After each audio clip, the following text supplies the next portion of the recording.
प्रकार कौन से प्रमाण पाखे अच्छी ताले से सार्वजनिक कर आवश्यकता अच्छी ए प्रकार केवल मीडिया रे रहिबा पई लेखिक सीओ पाखे देदेले हम ना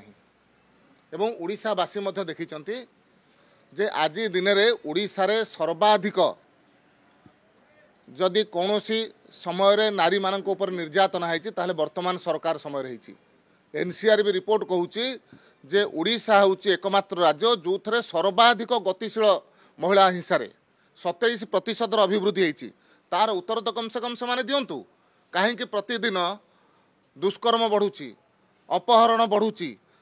कहीं सेटा बंद होना अधिकांश जगार सरकारी दलर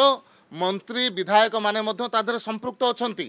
किंतु सेमानक विरुद्ध में कौन प्रकार कार्यानुष्ठान निया जाउना कौन प्रकार कार्यानुष्ठान न नहीं ए प्रकार मिथ्या आस्फालन करिवार कौन मतलब ही नहीं।